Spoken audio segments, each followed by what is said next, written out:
Hello सभी प्यारे बच्चों एवं शिक्षक साथियों को मेरा नमस्कार। मैं रवि साहू, यूएमटी मैथमेटिक्स। हमारी ये सीरीज चल रही थी रेमेडियल मॉड्यूल की, जिसमें हमने कक्षा 10 के अध्याय 1 के प्रश्न क्रमांक 1 से 3 तक कर चुके हैं। अब उसी सीरीज को हम आगे बढ़ाते हुए आज प्रश्न क्रमांक 4 और प्रश्न क्रमांक 5 करेंगे। तो प्रश्न क्रमांक 4 जो है, इसमें सही जोड़ी दी हुई है, तो इस सही जोड़ी को हमको मैच करना है। तो सभी बच्चे ध्यान से समझेंगे और जो मेरे शिक्षक साथी हैं उनसे अपेक्षा करता हूं कि वो इस वीडियो को अपने बच्चों के बीच में शेयर करें, अधिक से अधिक इसको शेयर करें और चैनल को सब्सक्राइब कर लें, ताकि जैसे जैसे मैं वीडियो अपलोड करूं उसका नोटिफिकेशन आपके पास आ जाए कि वीडियो अपलोड हुआ है। तो आप चैनल को सब्सक्राइब करके बेल आइकन को क्लिक करना ना भूलें। तो हम स्टार्ट कर रहे हैं। प्रश्न क्रमांक 4, सही जोड़ी का मिलान करना है।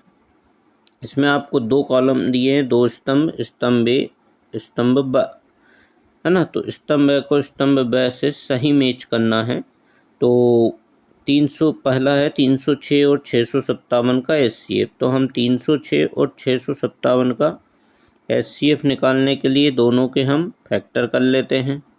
तो पहले आपको सीखने के लिए यहाँ फैक्टर के करना चाहिए, है ना।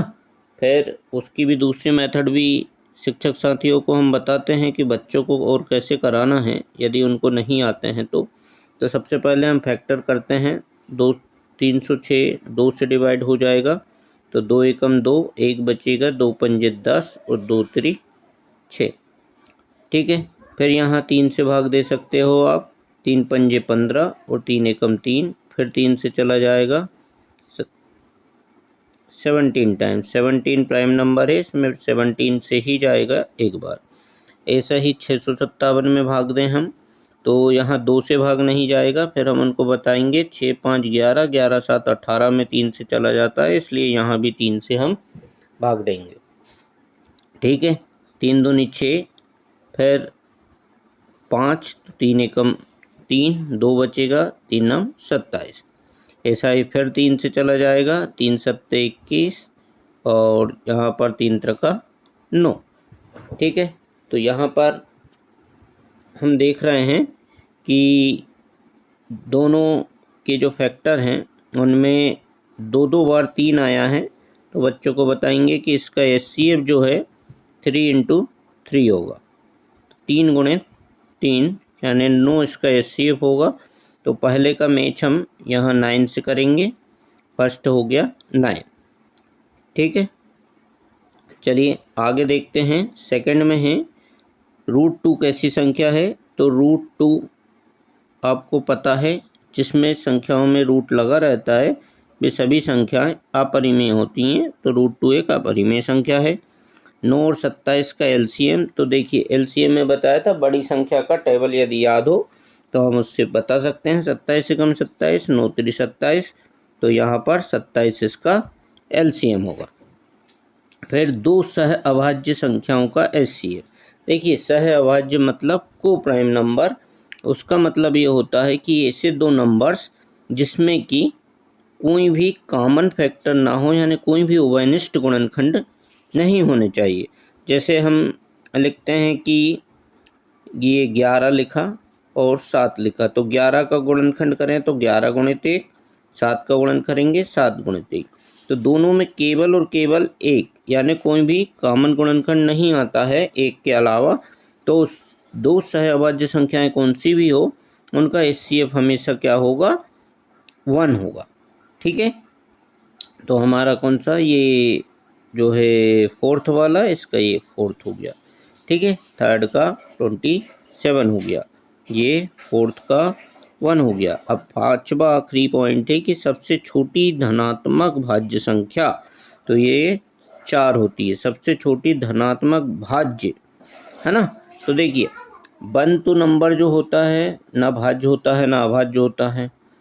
2 जो होता है सबसे छोटी अभाज्य संख्या है 3, फिर ये भी अभाज्य संख्या है। इसके बाद क्या आता है 4, तो ये 4 जो होती है ये ही सबसे छोटी भाज्य संख्या होती है। 1 ना भाज्य है ना अभाज्य है, 2 अभाज्य है, 3 भी अभाज्य है। तो सबसे छोटी संख्या क्या मिली हमको? प्राकृत संख्या 4। जो भी धनात्मक संख्या है उसमें सबसे छोटी संख्या 4 होती है जो कि भाज्य होती है। ठीक है, तो यहाँ हमने बहुत ही सरल तरीके से इस मैचअप को किया है। अब मैं एक तरीका ये बताना चाह रहा था कि यदि बच्चे से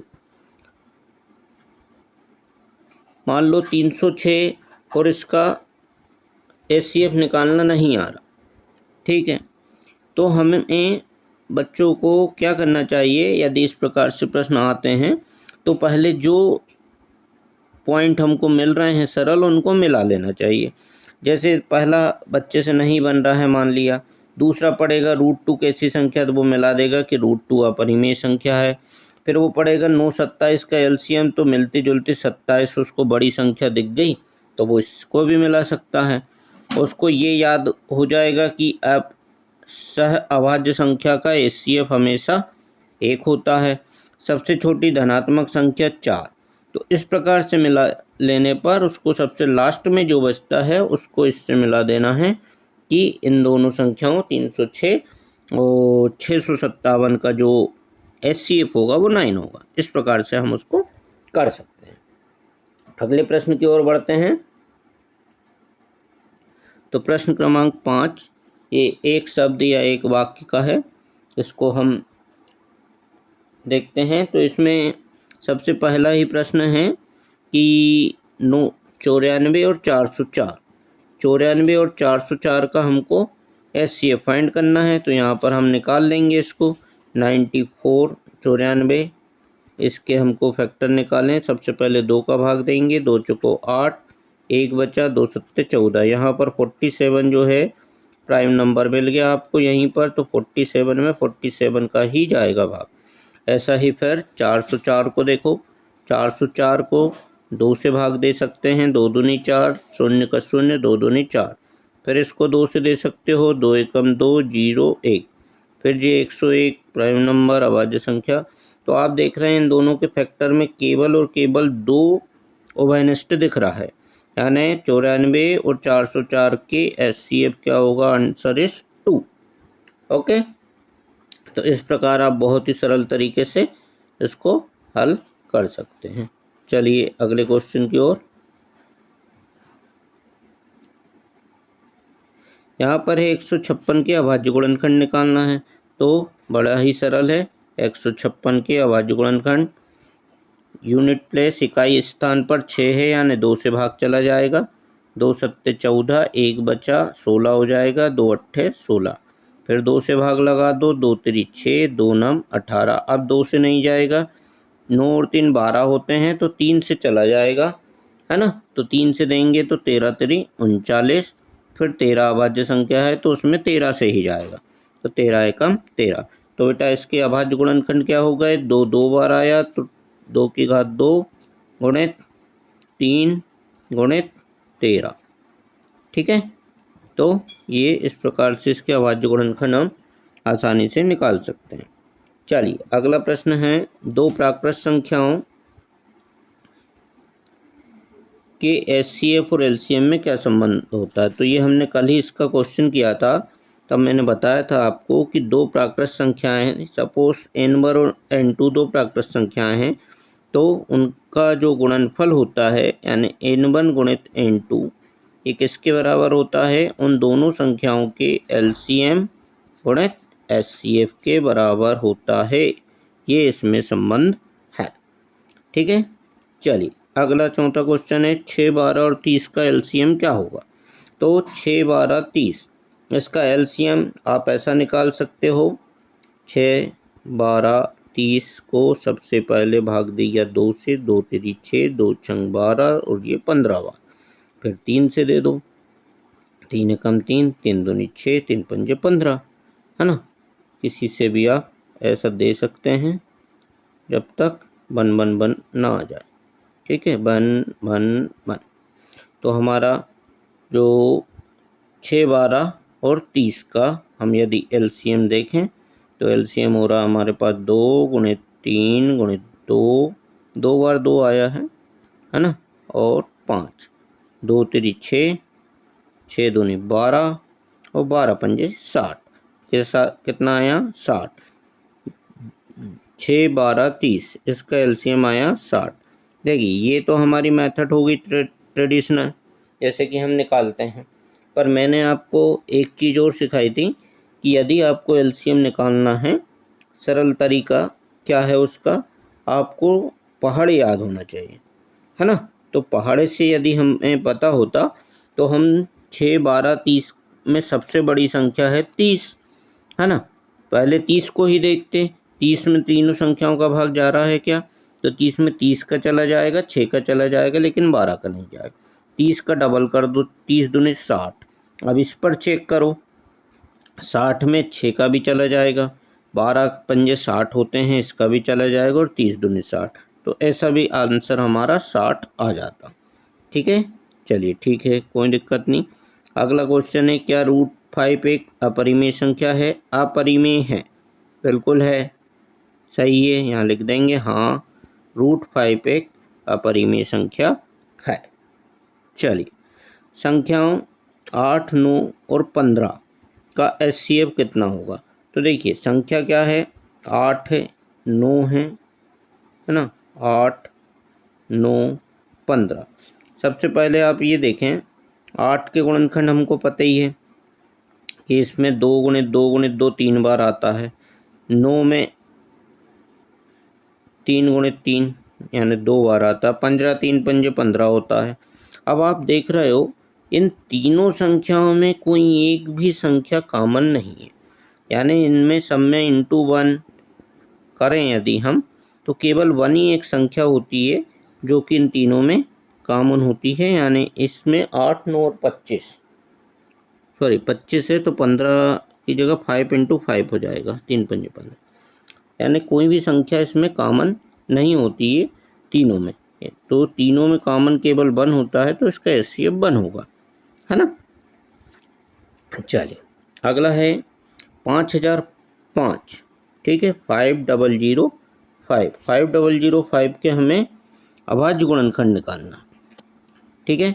चलिए तो हम इसके अभाज्य गुणनखंड निकाल लेते हैं यहीं पर, सॉरी 5005। सबसे पहले 5 दिखा इकाई स्थान पे, तो 5 से भाग दे दो, ठीक है। आप क्या 1001, 1001 में 2 से नहीं जाएगा, 3 से भी नहीं जाएगा, 4 से नहीं जाएगा, 5 से नहीं जाएगा, इससे जाएगा 7 से दे आएगा, है ना। ऐसे कुछ नंबर्स होते हैं जिनमें हमको ऐसे नंबर से ही भाग देकर ट्राई करना चाहिए। तो चलिए 7 से भाग देकर देखते हैं। यदि आपको डायरेक्ट ऐसा भाग देना नहीं आता बच्चों, तो आप इधर रब वर्क में ऐसा भाग देकर देख सकते हैं, है ना। देखिए मैं 7 का भाग दे के दिखाता हूँ। इसमें 7 का भाग दिया, 7 एकम 7, ठीक है बेटा, ये माइनस किया, 3 बचा, नीचे 0 को उतारा, फिर ये 0 को हमने उतार लिया है इसको, तो 7 चौको 28, फिर हमने इसमें से माइनस किया तो 2 बचा, फिर हमने इस 1 को नीचे उतारा, 21, 7 3 21। इस प्रकार से हमने देखा कि इस संख्या में 7 का भाग चला गया 143 बार, ठीक है। चलिए अब 143 में किसका जाएगा, तो यहाँ 7 का नहीं जा रहा। देखिए 7 दूनी 14 होता है, फिर 3 बच जाएगा हमारे पास, इसलिए हम यहाँ पर देखेंगे कि 7 का भाग नहीं जा रहा है भाई। तो अब क्या करना है, 7 के बाद 8 आता है तो 2 का नहीं गया, 8 का भी नहीं जाएगा क्योंकि ये सम संख्या नहीं है। फिर 9 का, तो 9 का भी नहीं जाएगा क्योंकि 3 का नहीं गया, तो 9 का भी नहीं जाएगा।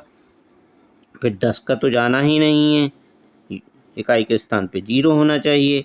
11 का भाग देखते हैं, तो देखिए 11 के भाग देने की ट्रिक आपको क्या है कि 143, तो यहाँ जितनी भी बड़ी नंबर होता है उसको अल्टरनेट नंबर को हम जोड़ते हैं और उसका डिफरेंस निकालते हैं, यानी 3 और 1 4 और -4, है ना। तो 4 - 4 0 हो जाए या 11 से विभाजित संख्या आ जाए तो उसमें 11 का भाग चला जाता है। तो यहाँ 143 में 11 का भाग चला जाएगा। 11 एकम 11, शेषफल 3 बचा तो 33 हो गया, 11 त्रिक 33। फिर 13 तो अभाज्य संख्या है ही, तो इसका 13 एकम 13। तो हमने देखा कि 5005 के अभाज्य गुणनखंड क्या हो गए, 5 गुणित 7 गुणित 11 और गुणित 13। ठीक है, ये क्वेश्चन पूछा है बच्चों 2021 और 24 में, इसलिए इसका अच्छे से आप रिवीजन करें, बार बार करें तो आपको प्रैक्टिस में आ जाएगा। ठीक है, चलिए अब बहुत ही सरल क्वेश्चन है, 10 और 100, 10 और 100 का HCF। तो देखिए 10 और 100 दिया है, तो आपको ज़्यादा फैक्टर करने की ज़रूरत नहीं है। ये 10 और यहाँ 10 गुणित 10 कर लो, इसको शॉर्ट में करना है, इसलिए हमें दोनों में कॉमन क्या मिलेगा, 10, तो ये 10। ठीक है, तो HCF आप ऐसे आसानी से आप बहुत ही सरल तरीके से निकाल सकते हैं, है ना। नहीं तो आपको दोनों के फैक्टर करना पड़ेगा। 10 को पहले करोगे 2 गुणित 5, ठीक है, फिर इसको करोगे 100 को 2 गुणित 2 गुणित 5 गुणित 5, फिर इससे कॉमन निकालना। ठीक है, सॉरी ये 2 5 इधर वाला आएगा, 2 नहीं आएगा।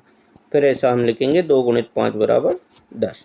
जब आपको अलग अलग ऐसा फाइंड करने को बोले बड़े क्वेश्चन में तब आप ऐसा करो, लेकिन हमको जब एक नंबर में बोले तो हमें शॉर्टकट ट्रिक से कर लेना है जितने ज़्यादा सरल हो सके। ठीक है, या आप यदि 10 तक पहाड़े भी याद है तो भी आप बता सकते हो कि 10 और 100 में बड़ी से बड़ी संख्या कौन सी है, 10 है, जिसमें दोनों संख्याओं का भाग चला जाएगा। ठीक है बच्चों, तो आप लोग डेली इन क्वेश्चंस को सॉल्व करें, इस वर्कबुक में करें, रबर के लिए कोई कॉपी बना लें, है ना। और हम इस प्रकार से डेली एक एक 2 क्वेश्चन हल करेंगे आपके लिए। और सभी शिक्षक साथियों से भी पुनः मैं कहूँगा कि यदि आप अपने बच्चों के बीच में ये वीडियो शेयर कर दें तो उनके लिए बहुत ही फ़ायदेमंद है। सभी शिक्षक साथियों को पुनः नमस्कार और बहुत बहुत धन्यवाद। Have a nice day.